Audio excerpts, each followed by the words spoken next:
Mga part, magkakatay na naman ako ng manok na native. Kasi hindi maganda mga itlog ito. Yung mga itlog niya ay kinakain.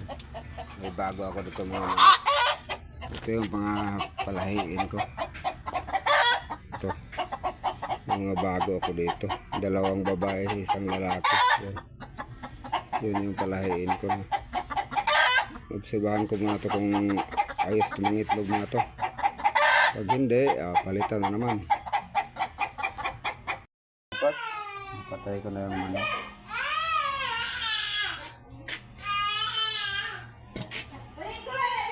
Pakulo na ko ng tubig para tanggalan ng balahibo. Dapat malinis na. Tagtarin na natin.